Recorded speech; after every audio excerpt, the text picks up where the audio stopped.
check, check, check, check, check, check, check, check.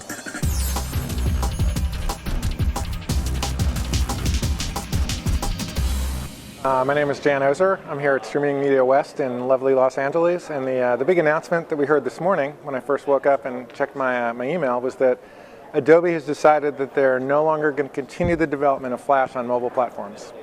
So what they said was they're going to finish what they've started, they're going to continue to support what they have started, but then they're going to move all their developers over to develop apps for the various platforms that they want to support, Android, iDevice, and then move away from new versions of the Flash player.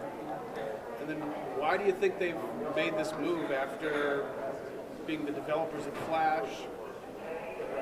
And again, the context is we're talking mobile, not web. I think Adobe made this move for three reasons. Number one, I think they were fighting against the current, at least with Apple, and then with Microsoft's recent announcement about their tablet-oriented operating system. You know, it's not out yet. I don't think it's a significant effect, but you know, they can't fight those. So that's number one. Number two, some of the blogs that I looked at, they were talking about Adobe not getting the support they needed from Google to provide high-quality playback in Flash. So while they had Flash, I think there was some question that the quality just wasn't good, which isn't good for anybody. It's not good for Android. It's not good for Adobe. And the last thing that I think, and this I really didn't see written anywhere, is that computers are getting more powerful. People are building Flash applications that require more power on the computer.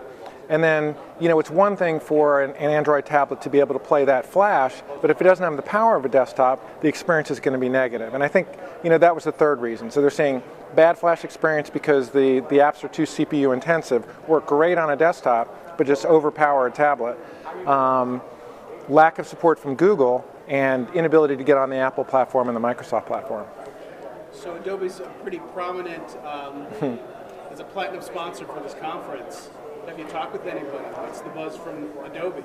Yeah, I mean, pretty much what I got from the Adobe people was one of these. I mean, it's quite curious. I've never seen an announcement from them where they've been this closed-mouthed, but they're not talking. They have one blog post that's public. My website is streaminglearningcenter.com. It's the top story on my blog. It's the top story on streamingmedia.com, and we point to the blog post. So if you want to read what they said, check those links. But that's all they're saying. They're not talking.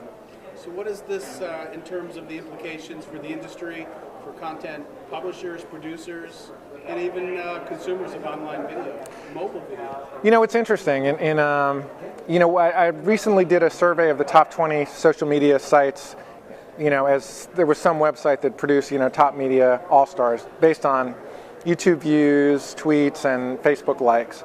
So I looked at the sites that they produced, and what I saw there was kind of a bifurcation of quality. For the main site, a lot of them produce very immersive experiences, typically in Flash. And then on the site they developed for the iPad, it was basically a simpler site, typically just an e-commerce site. They were a shopping site. So if you go to Converse.com, good example, you go to their main site on your computer, it's Flash-oriented. There's videos here, videos there, very CPU intensive, as I discussed, but very immersive, very, very well done. If you go there on an iPad, you go to a shopping cart. You get there, buy this, buy that, buy that. Very, very, straight up e-commerce site. So I think that's what we're going to see. I think, web developers are going to have one site for high-powered computers with Flash and another site for, now pretty much everybody who's going to be HTML5. So I think that's the short-term implication. So it's pretty clear Google, Android platform is supporting Flash. What do you think the implications there in terms of the Android platform, Google's platform moving forward? It's a very interesting question. I think for the Android platform, I mean, you can look at it two ways, right? You can say, if you looked at any of the Android ads over the last 6 to 12 months, all of them were saying, get the complete web. We have Flash. So that was a really big selling point against iDevices. On the other hand, if the performance wasn't there, it's not a strong selling point. They weren't delivering what they were promising. I've got a Toshiba Thrive. I liked the Flash. I mean, it worked well for me. Going to, in many sites, the experience duplicated what I got on my computer. So, I think it's a net negative for Android. And really, what's interesting is I wonder what that signals for the relationship between Adobe and Google. I don't know where they strategically align. It seemed like this was a really strong partnering point for them. Flash on Android. and now that's fallen apart. It's tough to say where that's going to go. What about Windows, the Windows platform?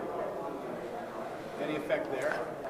On the Windows tablet platform, I think that's pretty nascent, and I think Microsoft they took the easy road out. I mean, you wonder what they would have done if the iPad came out and supported Flash, or you wonder what they would have done if the iPad didn't come out, and so there wasn't Apple taking the pioneer role. They basically said, well, we're going to do what Apple did, and I didn't think it's not out yet. It's certainly not out in any kind of quantity. They're not they don't have the 600-pound gorilla feel that Apple does. So I don't see it as quite. I don't think that's why Adobe decided to bail out of the mobile space. I just think it's really more a function of, in their blog post they said we're gonna start serving high-powered PC Flash applications like games, and I think they basically said, look, if we can't provide a good experience on the mobile platforms because the CPUs aren't there, then we're just going to bail. No sense providing anybody with a bad experience.